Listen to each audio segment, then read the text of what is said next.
मेरे प्यारे छात्रों, द एजुकेशन वर्ल्ड में आप सभी लोगों का बहुत बहुत स्वागत है। चलिए, उम्मीद करते हैं आप सभी लोग अच्छे होंगे। इसी उम्मीद के साथ शुरू करेंगे आज की क्लास। इस क्लास में हम बात करेंगे बिहार एसएससी, बिहार कर्मचारी चयन आयोग। देख रहे हैं आप लोग, बिहार कर्मचारी चयन आयोग।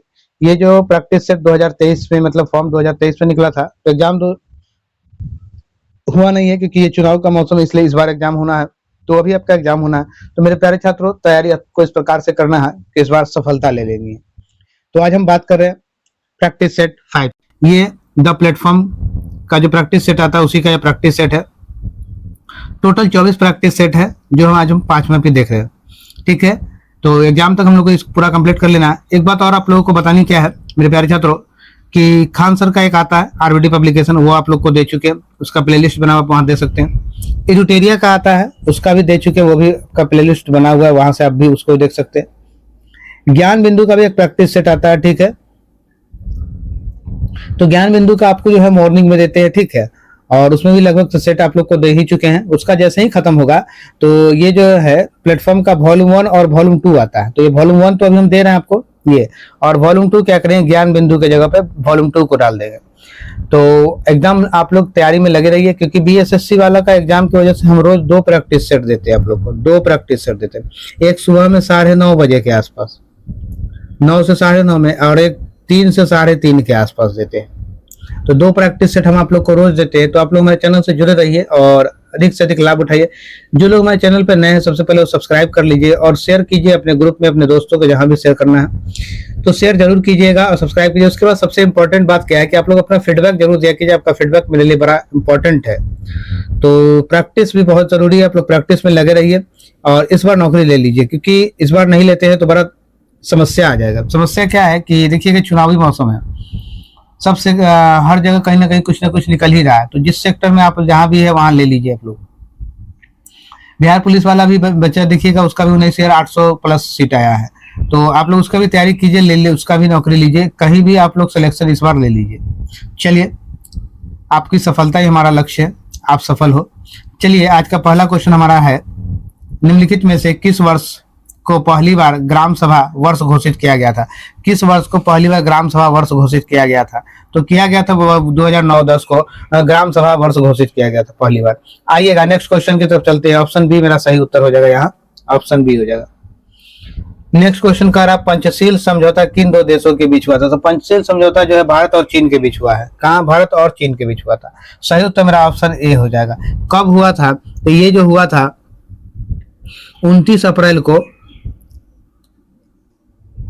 1954 में हुआ था। 29 अप्रैल 1954 को हुआ था पंचशील समझौता।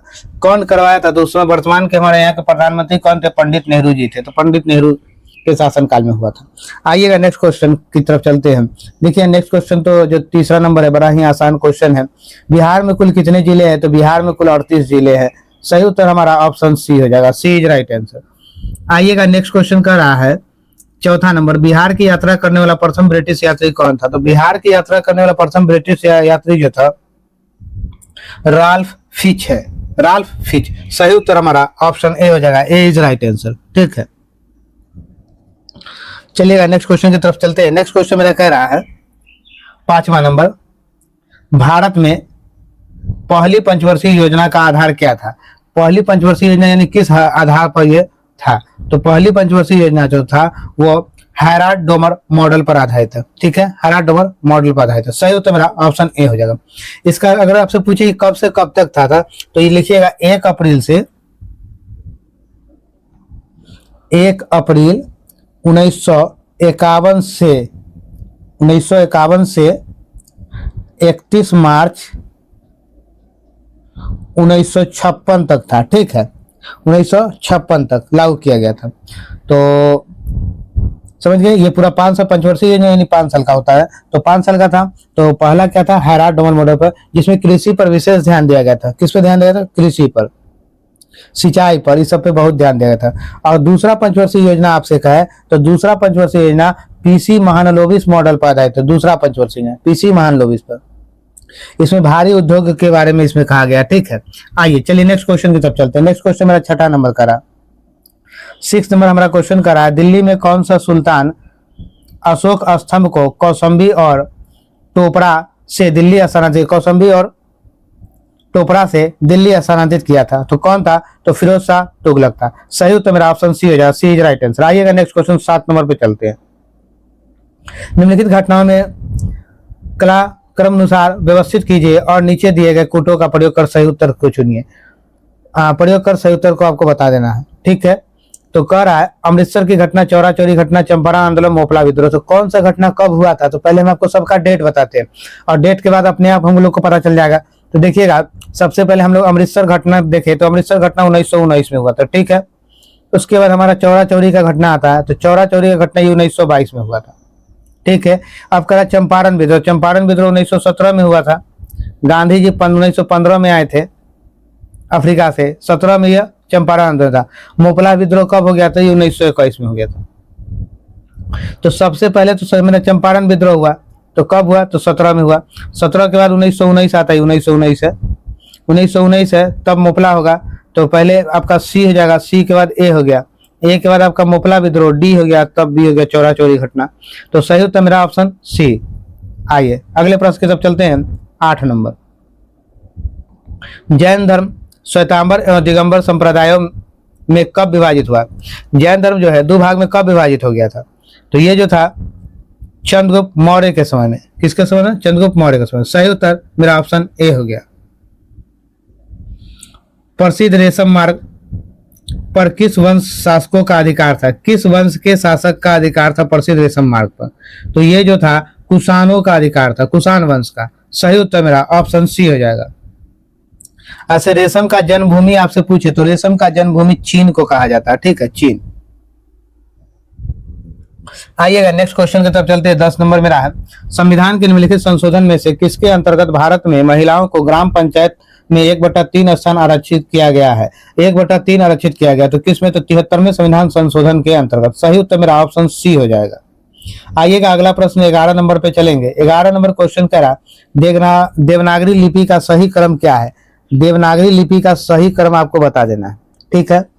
तो सही क्रम जो है, तो पहले हम लोग लिखेंगे ब्राह्मी लिपि, फिर गुप्त लिपि, तब नगरी लिपि और तब जाके लिखेंगे देवनागरी लिपि लास्ट में, ठीक है। तो सही क्रम मेरा है ऑप्शन सी हो जाएगा, सी इज राइट आंसर। आइएगा 12 नंबर मेरा क्वेश्चन कर रहा है, निम्नलिखित में से किस शैलकृति गुफा में 11 सिरों के बोधिसत्व का अंकन मिलता है? बोधिसत्व का अंकन मिलता है, तो कहाँ मिलता है? तो किन्हारी की गुफा में मिलता है। सही उत्तर हमारा ऑप्शन सी हो जाएगा। ये महाराष्ट्र के मुंबई में है, ठीक है। किन्हारी गुफा कहाँ है? तो महाराष्ट्र में। अगर राज्य पूछेगा तो महाराष्ट्र, अगर जिला पूछेगा तो मुंबई, ठीक है, महाराष्ट्र के मुंबई में है ये। चलिएगा अगले प्रश्न की तरफ चलते हैं। अगला प्रश्न 13 नंबर है। देखिएगा मेरे प्यारे छात्रों, जो पहले क्या था कि बीच बीच में जो दे देता था, तो रुक्मणी वाला क्या कि चौथा सेट से जो है ये सब एक जगह कर लिया हो गया, क्योंकि अब आपको लगातार यहाँ से आपको जीके का क्वेश्चन देखने वाला है 75, उसके बाद मैथ, उसके बाद फिर देखेंगे आपको। तो आइएगा, सरदेशमुखी की वसूली शिवाजी इसलिए करते थे क्योंकि वे महाराष्ट्र के पुश्तैनी सरदेशमुख थे। सरदेशमुखी राजस्व का कितना भाग वसूला जाता? सरदेशमुखी राजस्व का कितना भाग वसूला जाता है? 1/10 वसूला जाता है। सही उत्तर मेरा ऑप्शन डी हो जाएगा, डी इज राइट आंसर। अगला प्रश्न, मराठा एवं अहमद शाह अब्दाली के मध्य लड़े गए पानीपत के तीसरे युद्ध के समय कौन पेशवा था? तो पानीपत के तीसरा युद्ध के समय कौन पेशवा था? तो कौन था? तो ये जो था आपका बालाजी बाजीराव पेशवा। सही उत्तर मेरा ऑप्शन बी हो जाएगा, बी इज राइट आंसर। आइएगा 15 नंबर क्वेश्चन पर चलते हैं। कृष्णा नदी पर स्थित श्री सेलम बांध किस राज्य में स्थित है? कृष्णा नदी पर स्थित श्री सेलम बांध कहाँ है? तो श्री सेलम बांध आंध्र प्रदेश में है। सही उत्तर मेरा ऑप्शन डी हो जाएगा। आइएगा 16 नंबर मेरा क्वेश्चन कर रहा है, माइकल ओडायर की हत्या किस भारतीय क्रांतिकारी ने की थी? माइकल ओडायर की हत्या किस क्रांतिकारी ने की थी? तो इसकी हत्या उधम सिंह ने गोली मार दी, उधम सिंह ने की थी इसकी हत्या। सही उत्तर हमारा ऑप्शन सी हो जाएगा, option C is right answer. आइए नेक्स्ट क्वेश्चन की तरफ चलते हैं। 17 नंबर मेरा क्वेश्चन करा, निम्नलिखित में से किस राज्य के कुल संचित क्षेत्र का अधिकतम प्रतिशत तालाबों द्वारा संचित होता है? अधिकतम प्रतिशत तालाबों द्वारा क्या होता है? संचित होता है। तो ये क्या हो जाएगा? तो ये हो जाएगा तमिलनाडु। सही उत्तर मेरा ऑप्शन डी हो जाएगा, तमिलनाडु। आइएगा अगला प्रश्न की तरफ चलेंगे। अगला प्रश्न मेरा 18 नंबर क्वेश्चन का रहा, मैच द फॉलोइंग। ठीक है, आइए मैच द फॉलोइंग पे जरा चले। तो मैच द फॉलोइंग में पहले हम लोग मिला लेते हैं, ठीक है, पर एग्जाम में मिलाएंगे ना, एग्जाम में डायरेक्ट हम लोग आंसर टिक कर रहे हैं। देखिएगा हंगुल क्या होगा, हंगुल जो है दाची ग्राम होगा, ठीक है, सॉरी दाची ग्राम, हंगुल का दाची ग्राम होगा। बाघ यानी टाइगर, टाइगर क्या हो जाएगा, तो टाइगर के लिए सुंदर वन हो जाएगा, ठीक है, सुंदर वन। भारतीय सिंह, भारत का शेर के लिए कौन, गिर हो जाएगा, गिर कहाँ, तो गुजरात में। राहिनोसेरोस, राहिनोसेरोस तो एक कहाँ बच गया, काजीरंगा बच गया, काजीरंगा। तो डी का क्या है आपका, तो डी का आपका एक नंबर है काजीरंगा। डी के एक नंबर कहाँ मिला आपका, तो यहाँ मिला। हम पूरा मिला लेंगे, लेकिन एग्जाम में ऐसा ही देखते हैं, सीधा आंसर करके निकल लेते हैं। हंगुल क्या है, हंगुल दाची गांव यानी एक आ दो नंबर, तो एक आ दो नंबर यहाँ या दोनों मिला। आइएगा बाघ यानी टाइगर का क्या है, तो टाइगर का सुंदर वन, यहाँ दोनों मिला। चलिए भारतीय सिंह लायन का 4, तो यहाँ मिल रहा, और इसका ये 5 ही मिल गया। तो सही उत्तर हमारा ऑप्शन बी हो गया, बी इज राइट आंसर। आइएगा अगले प्रश्न की तरफ चलते हैं। अगला प्रश्न मेरा करा 19 नंबर। 19 नंबर है सतोपंथ ग्लेशियर अवस्थित है। सतोपंथ ग्लेशियर कहाँ अवस्थित है, तो उत्तराखंड में अवस्थित है। सही उत्तर मेरा ऑप्शन डी हो जाएगा। आइएगा 120 नंबर मेरा क्वेश्चन है, निम्नलिखित में से कौन सा संसदीय कार्यविधि भारत की देन है। कौन सा संसदीय कार्यविधि भारत की देन है, तो शून्यकाल, ये भारत की देन है। सही उत्तर ऑप्शन सी हो जाता है, शून्यकाल कार्यविधि भारत की देन है। ये जो है भारतीय संसद 1962 में प्रारंभ किया था। कब किया गया था ये प्रारंभ, तो 1962। चलिए 21 नंबर क्वेश्चन की तरफ चलते हैं। 21 नंबर मेरा क्वेश्चन कह रहा है, भारतीय संविधान की प्रस्तावना में न्याय शब्द का प्रयोग किस अर्थ में किया गया है। तो न्याय शब्द का प्रयोग किस अर्थ में किया गया है, तो सामाजिक, आर्थिक और राजनीतिक न्याय में किया गया। सही उत्तर ऑप्शन ए हो जाएगा। आइएगा नेक्स्ट क्वेश्चन 22 नंबर, वित्त आयोग की स्तुतियां, वित्त आयोग की स्तुतियां क्या है, तो वित्त आयोग की स्तुतियां में सरकार द्वारा सुविधा अनुसार स्वीकृत या अस्वीकृत कर दी जाती है। सरकार के अनुसार जो सुविधा अनुसार स्वीकृत या अस्वीकृत कर दी जाती है। सही उत्तर ऑप्शन डी हो जाएगा, डी इज राइट आंसर। आइएगा नेक्स्ट क्वेश्चन 23 नंबर, मंत्री परिषद से पद त्याग करने के लिए मंत्री किसे अपना त्याग पत्र संबोधित करेगा। तो किसे संबोधित करेगा, तो ये राष्ट्रपति को करेगा। किसे करेगा, राष्ट्रपति को। सही उत्तर ऑप्शन ए हो जाएगा। आइएगा नेक्स्ट क्वेश्चन 24 नंबर, भारतवर्ष के लिए एक संघीय को सर्वप्रथम किस अधिनियम द्वारा प्रस्तुत किया गया। तो सर्वप्रथम किस अधिनियम द्वारा प्रस्तुत किया गया, तो अधिनियम 1935। सही उत्तर ऑप्शन सी हो जाएगा। आइएगा नेक्स्ट क्वेश्चन 25 नंबर, लोकसभा का 5 वर्ष का सामान्य कार्यकाल समाप्त होने से पहले इसे कौन भंग कर सकता है। तो कौन भंग कर सकता है, तो राष्ट्रपति प्रधानमंत्री की सिफारिश पर भंग कर सकता है। सही उत्तर ऑप्शन सी हो जाएगा। आइएगा नेक्स्ट क्वेश्चन 26 नंबर, निम्नलिखित में से कौन सा देश आसियान का सदस्य नहीं है। तो आसियान का सदस्य नहीं है, तो बांग्लादेश आसियान का सदस्य नहीं है। सही उत्तर ऑप्शन सी हो जाएगा। देखिए आसियान का फुल फॉर्म होता है association of south east Asian Nations होता है, ठीक है। इसकी स्थापना जो है 8 अगस्त 1967 को हुआ था, ठीक है। इसका मुख्यालय जो है इंडोनेशिया जकार्ता में स्थित है, ठीक है। आइएगा 27 नंबर क्वेश्चन, निम्नलिखित अनुच्छेदों में से कौन सा एक राज्य सरकार को ग्राम पंचायतों को संगठित करने के लिए निर्देशित करता है। तो अनुच्छेद 40। सही उत्तर ऑप्शन बी हो जाएगा। आइएगा नेक्स्ट क्वेश्चन, एक मार्क क्या है, तो एक मार्क एक टैग है, ठीक है, मतलब एक ब्रांड है। एक मार्क एक मतलब आपको एक टैग दिया जाता है, तो एक मार्क गुणवत्ता गारंटी की मोहर है। सही उत्तर ऑप्शन डी हो जाएगा। यानी आप मान लीजिए कोई प्रोडक्ट बना रहे हैं और का प्रोडक्ट बहुत अच्छा है, तो आपको एक टैग दे दिया जाए जिसे एक मार्क टैग कहते हैं। सही उत्तर ऑप्शन डी हो जाएगा। आइएगा नेक्स्ट क्वेश्चन 29 नंबर, जारवा जनजाति पाई जाती है। जारवा जनजाति कहाँ पाई जाती है, तो निकोबार द्वीप में। सही उत्तर ऑप्शन डी हो जाएगा।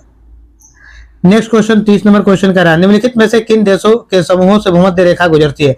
किन देशों के समूह से भूमध्य रेखा गुजरती है, तो भूमध्य रेखा जो है कोलंबिया, केनिया और इंडोनेशिया से गुजरती है। सही उत्तर ऑप्शन बी हो जाएगा। नेक्स्ट क्वेश्चन 31 नंबर का रहा, राष्ट्रपति के निर्वाचन में निम्नलिखित में से कौन सा भाग नहीं लेता। तो राष्ट्रपति के निर्वाचन में लोकसभा का गैर निर्वाचित सदस्य भाग नहीं लेता, लोकसभा का गैर निर्वाचित सदस्य भाग नहीं लेता। सही उत्तर ऑप्शन सी हो जाएगा। नेक्स्ट क्वेश्चन 32 नंबर, निम्नलिखित में से कौन सा वर्गीकरण कच्ची सामग्री के आधार पर उद्योग का वर्गीकरण है? कच्ची सामग्री के उद्योग का वर्गीकरण है, आधारभूत और उपभोक्ता होगा। सही उत्तर ऑप्शन बी हो जाएगा, आधारभूत और उपभोक्ता। आइएगा नेक्स्ट क्वेश्चन 33 पे आते हैं। 33 का रहा 14 जुलाई 2023 को भारतीय अंतरिक्ष अनुसंधान संगठन इसरो द्वारा चंद्रयान 3 अंतरिक्ष यान कहां से लॉन्च किया गया था? ये लॉन्च किया गया इसरो द्वारा, लॉन्च चंद्रयान 3 अंतरिक्ष यान है, तो ये कहां से लॉन्च किया गया वो बताना है आपको, ठीक है। तो ये कहां से, तो ये लॉन्च किया गया कहां से? विक्रम साराभाई अंतरिक्ष केंद्र, सतीश धवन अंतरिक्ष केंद्र, भाभा परमाणु अनुसंधान केंद्र या अंतरिक्ष अनुप्रयोग केंद्र। तो ये किया गया था सतीश धवन अंतरिक्ष केंद्र से। सतीश धवन अंतरिक्ष केंद्र कहाँ है? तो श्रीहरिकोटा में है, और श्रीहरिकोटा आंध्र प्रदेश में है, ठीक है। तो सही उत्तर हमारा ऑप्शन बी हो जाएगा, ठीक है। B is right answer, Satish Dhawan अंतरिक्ष श्रीहरिकोटा आंध्र प्रदेश से। चलिए नेक्स्ट क्वेश्चन की तरफ चलते हैं। नेक्स्ट क्वेश्चन मेरा 34 नंबर है, जो बैंक निक्षेप बिना नोटिस के निकाले जा सकते हैं उन्हें कहा जाता है? बिना नोटिस के निकाले जा सकते हैं उन्हें कहा जाता है, उन्हें क्या कहा जाता है? उन्हें मांग निक्षेप कहा जाता है। सही उत्तर ऑप्शन डी हो जाएगा। आइएगा नेक्स्ट क्वेश्चन 35 नंबर, निम्नलिखित प्रस्तावों में से किसका संदर्भित संबंध संघीय बजट से है? संघीय बजट से किसका संबंध है? तो कटौती प्रस्ताव। सही उत्तर ऑप्शन सी हो जाएगा। आइएगा नेक्स्ट क्वेश्चन 36 नंबर, पद्मश्री पुरस्कार 2023 के लिए बिहार की कितनी हस्तियां को चुना गया है? पद्मश्री पुरस्कार 2023 के लिए, अभी के लिए 2023 की बात कर रहे हैं, तो कितनी हस्तियों को चुना गया है? तो ये चुना गया आपका 3 को। सही उत्तर ऑप्शन सी हो जाएगा। मुद्रा अवमूल्यन का परिणाम होता है, मुद्रा अवमूल्यन का परिणाम होता है, क्या होता है? तो यह होता है निर्यात में वृद्धि और भुगतान संतुलन में सुधार। निर्यात में वृद्धि और भुगतान संतुलन में सुधार। सही उत्तर मेरा ऑप्शन बी हो जाएगा। आइएगा नेक्स्ट क्वेश्चन 38 नंबर, भारत में एग्रो इकोलॉजिकल जोन्स की कुल संख्या यानी कृषि पारिस्थितिकी क्षेत्र की कुल संख्या कितनी है वो पूछा जा रहा है आपसे। तो कुल संख्या 20 है। सही उत्तर ऑप्शन डी हो जाएगा, डी इज राइट आंसर। आइएगा नेक्स्ट क्वेश्चन की तरफ चलते हैं। तिब्बत के पठार की समुद्र तल से औसत ऊंचाई, तिब्बत के पठार की समुद्र तल से औसत ऊंचाई कितनी है? तो 5 किलोमीटर है। सही उत्तर ऑप्शन डी हो जाएगा। आइएगा नेक्स्ट क्वेश्चन 40 नंबर की तरफ चलते हैं। भारत में निम्नलिखित में कौन सी पर्वतीय श्रेणी केवल एक ही राज्य में फैली है? केवल एक राज्य में फैली है, तो वो कहाँ फैली है केवल एक राज्य में? तो वो है अजंता। कहाँ? अजंता। अजंता केवल एक ही राज्य में फैली है। सही उत्तर मेरा ऑप्शन बी हो जाएगा, ठीक है। अजंता पर्वत श्रेणी महाराष्ट्र में अवस्थित है, ठीक है, सिर्फ महाराष्ट्र में है वो। आइएगा नेक्स्ट क्वेश्चन की तरफ चलते हैं। 41 नंबर, निम्नलिखित देशों के मुद्रा का कौन सा विकल्प सुमेलित नहीं है? यह विकल्प कौन सा है जो गलत है आपको बोला, कौन सा सुमेलित नहीं है, ठीक है। तो बुल्गारिया का क्या होता है? लेव, ये सही है।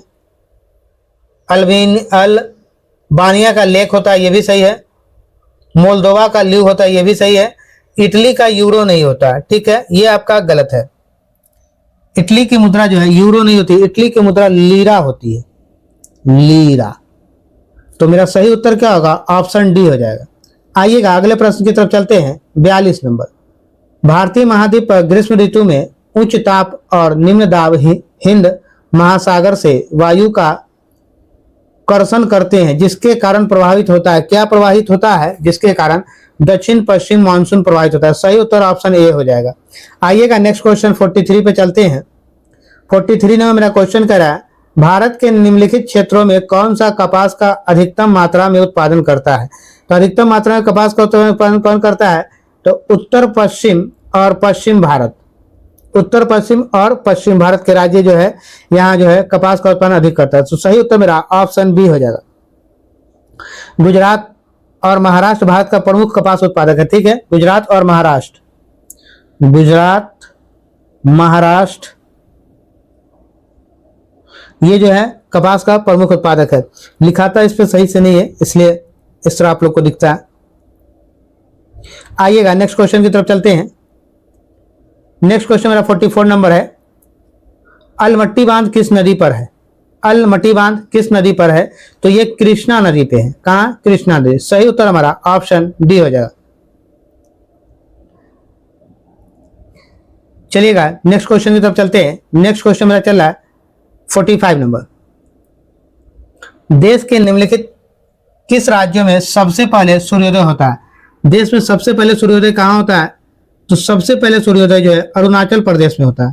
सही उत्तर ऑप्शन सी हो जाएगा। अरुणाचल प्रदेश के देवांग घाटी में सूर्य के प्रकाश भारत में सबसे पहले देखा जाता है। ठीक है, देवांग घाटी में जो होगा, देवांग घाटी, देवांग, इसी घाटी में जो है सूर्य की रोशनी किरणें जो सबसे पहले दिखाई पड़ती है। और भारत में सबसे अंत में सूर्य अस्त कहाँ होता है? तो अपने गुजरात में होता है। जब जाके देखिए गुजरात में, जब अपने यहाँ सूर्य एकदम अंधेरा हो जाएगा तब भी वहां दिन की तरह लगता है। ठीक है, ठंडे के मौसम में जब आप जाइएगा तो वहां बहुत देर से सूर्य डूबता है। चलिए नेक्स्ट क्वेश्चन की तरफ चलते हैं।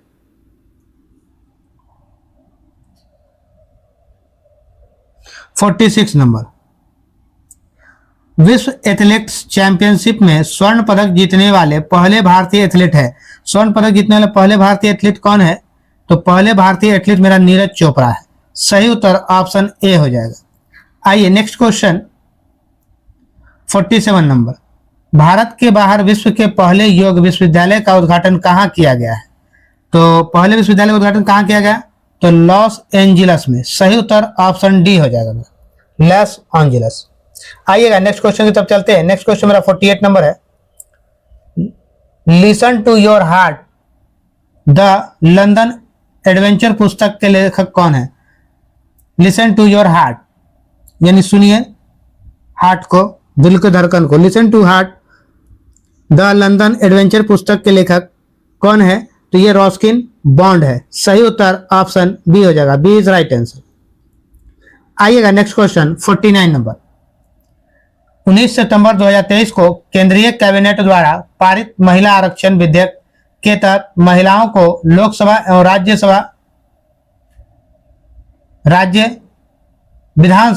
का विधानसभा में 33% सीट का आरक्षित करने का प्रावधान किया गया। यह 10वां संविधान संशोधन विधेयक है। ये कौन सा संविधान संशोधन विधेयक है? तो ये आपका जो है 128वां है, 128वां संविधान संशोधन विधेयक है। सही उत्तर मेरा ऑप्शन बी हो जाएगा। इसके तहत 128वें संविधान संशोधन के तहत महिलाओं के आरक्षण विधेयक में महिलाओं को लोकसभा एवं राज्य का विधानसभा में 33% सीट आरक्षित किया गया। आइएगा 50 नंबर क्वेश्चन। सितंबर 2023 में किस देश को हराकर भारत ने एशिया कप क्रिकेट 2023 टूर्नामेंट का खिताब जीता था? 2023 का खिताब जीता था, तो श्रीलंका को हराकर। सही उत्तर ऑप्शन बी हो जाएगा। आइए अगले प्रश्न की तरफ 51 नंबर। तो 51 में मेरा क्वेश्चन कर रहा है अभिक्रिया में विस्थापन अभिक्रिया का उदाहरण, अभिक्रियाओं में विस्थापन अभिक्रिया का उदाहरण है। तो क्या हो जाएगा? ये आपका CuSO4 plus FeSO4 plus C हो जाएगा। सही उत्तर आपका ऑप्शन ए हो जाएगा। आइएगा नेक्स्ट क्वेश्चन की तरफ चलते हैं। चावल की खेती के लिए आदर्श जलवायु परिस्थितियां हैं। चावल की खेती के लिए आदर्श यानी उपयुक्त जलवायु कितना चाहिए? तो 100 सेंटीमीटर से अधिक वर्षा और 25 सेंटीमीटर से अधिक तापमान चाहिए। सही उत्तर ऑप्शन ए हो जाएगा। आइएगा 53 नंबर। प्राणियों और पादपों की जातियों में अधिकतम विविधता मिलती है, अधिकतम विविधता मिलती है उष्णकटिबंधीय आर्द्र वनों में। सही उत्तर ऑप्शन ए हो जाएगा। आइए 54 नंबर क्वेश्चन में चलते हैं। 54 नंबर मेरा क्वेश्चन कह रहा है भारी मशीन में स्नेहक के रूप में निम्नलिखित में से किस वस्तु का इस्तेमाल किया जाता है? तो स्नेहक के रूप में किसका इस्तेमाल किया जाता है? तो ग्रेफाइट का उपयोग किया जाता है। सही उत्तर ऑप्शन बी हो जाएगा। आइएगा नेक्स्ट क्वेश्चन। स्पंज क्या है? तो स्पंज जो है एक तरह का जीव है। सही उत्तर मेरा ऑप्शन डी हो जाएगा, एक प्रकार का जीव है। आइएगा नेक्स्ट क्वेश्चन 56 नंबर। एक बीकर 4 डिग्री सेंटीग्रेड पर पूर्णतः जल से भरा हुआ है। जल ऊपर से होकर बहने लगेगा यदि टेम्परेचर 4 डिग्री सेंटीग्रेड ऊपर गर्म किया जाए या 4 डिग्री सेंटीग्रेड नीचे ठंडा किया जाए, दोनों स्थिति में होने लगा। तो आपका सही होगा ऑप्शन ए एंड बी दोनों हो जाएगा, ऑप्शन सी जो राइट आंसर हो जाएगा। 57 नंबर क्वेश्चन करा है, भूमंडलीय तापन का मुख्य कारण किसकी वृद्धि है? तो भूमंडलीय तापन का प्रमुख कारण जो है वो किसकी वृद्धि है? तो वो जो है आपका कार्बन डाइऑक्साइड का। किसका है? कार्बन डाइऑक्साइड का। सही उत्तर आपका ऑप्शन सी हो जाएगा, ऑप्शन सी जो राइट आंसर, कार्बन डाइऑक्साइड। आइएगा नेक्स्ट क्वेश्चन 58 नंबर, कोषरूखी प्राणियों में चिकनी अंत प्रदवयी जलिका यानी कि स्मूथ एंडोप्लाज्मिक रेटिकुलम बहुत सी दवाओं से डैश का निर्विषीकरण यानी निवारण करने वाला महत्वपूर्ण भूमिका निभाती है। तो महत्वपूर्ण भूमिका कौन निभाती है? तो यकृत, लीवर। सही उत्तर आपका ऑप्शन डी हो जाएगा, option D is right answer. आइएगा नेक्स्ट क्वेश्चन 59 नंबर, लैंप की बत्ती में तेल ऊपर चढ़ता है क्योंकि कोशिकीय क्रिया परिघटना के चलते। सही उत्तर ऑप्शन डी होगा। राइबोसोम्स की संरचना में होती है, क्या होती है? राइबोसोम की संरचना में आरएनए तथा प्रोटीन दोनों होती है। सही उत्तर ऑप्शन बी हो जाएगा। नेक्स्ट क्वेश्चन मेरा कह रहा है 61 नंबर, यक्ष्मा के रोगियों में निम्नलिखित में कौन सी औषधि प्रभावशाली होती है?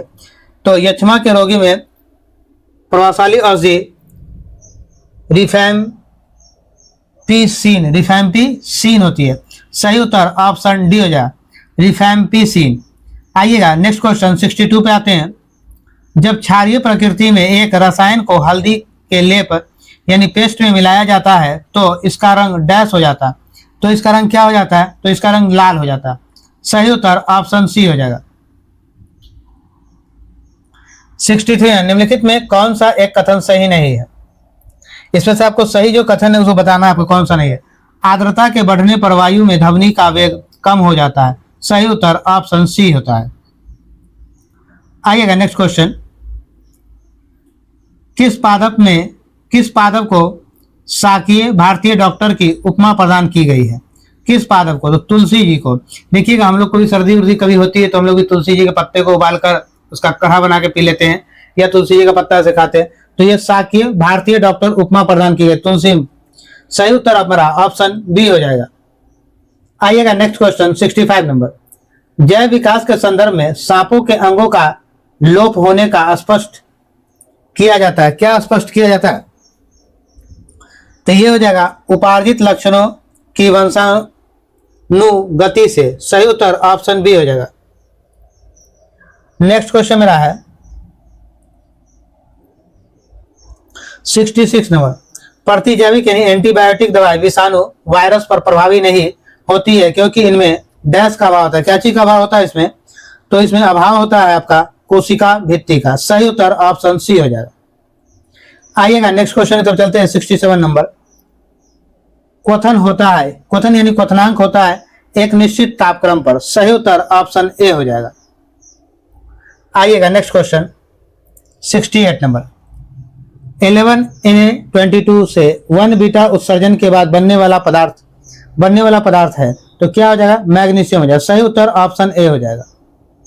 69 नंबर क्वेश्चन मेरा कह रहा 69 नंबर क्वेश्चन की तरफ चलेंगे। करा ठोस के बारे में निम्नलिखित में से कौन सा कथन गलत है? ठोस के बारे में आपको गलत कथन कौन सा वो बताना है। कौन सा कथन गलत है ये बताइए। तो ठोस क्या है? किसी ठोस को गर्म किए जाने पर उसके कणों की तापीय ऊर्जा कम हो जाती है जिससे वह द्रव में परिवर्तित हो जाता है। द्रव में क्या होता है? परिवर्तित हो जाता है। तो ये उत्तर मेरा क्या है? गलत है। तो सही उत्तर मेरा क्या होगा? Option B, B is your right answer. गलत वाला पूछ रहा है तो गलत ही होगा। आइएगा नेक्स्ट क्वेश्चन 70 नंबर की तरफ चलते हैं। 70 नंबर मेरा क्वेश्चन कह रहा है उत्तल लेंस की फोकस दूरी अधिकतम होगी। उत्तल लेंस की फोकस दूरी क्या होगी? अधिकतम होगी लाल प्रकाश के लिए। किसके लिए? लाल प्रकाश के लिए। सही उत्तर ऑप्शन डी हो जाएगा। आइएगा नेक्स्ट क्वेश्चन 71, कृत्रिम उपग्रह में सरल लोलक का आवर्तकाल होगा। सरल लोलक का आवर्तकाल क्या हो जाएगा? तो अनंत हो जाएगा, अनंत हो जाएगा। सही उत्तर मेरा ऑप्शन ए हो जाएगा। आइएगा नेक्स्ट क्वेश्चन की तरफ चलते हैं।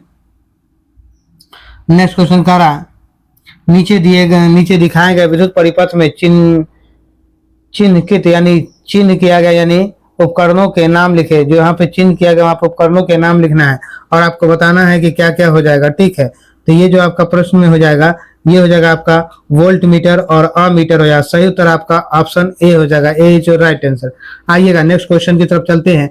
नेक्स्ट क्वेश्चन मेरा 73 नंबर कह रहा है, एक ऐसा उदाहरण जिसमें विद्युत ऊर्जा का प्रकाश ऊर्जा में स्थानांतरण स्पष्ट होता है। विद्युत ऊर्जा का प्रकाश ऊर्जा में स्थानांतरण स्पष्ट होता है विद्युत धारा से बल्ब का जलना। सही उत्तर ऑप्शन बी होगा। B is right answer. आइए नेक्स्ट क्वेश्चन की तरफ चलते हैं। 74 नंबर, सजीवों के संदर्भ में टेरिडोफाइटा वर्ग डैश जगत का भाग होता है। टेरिडोफाइटा किस जगत का भाग होता है? तो ये हो जाएगा हमारा प्लांटी जगत का। प्लांटी सही उत्तर हमारा ऑप्शन डी हो जाएगा।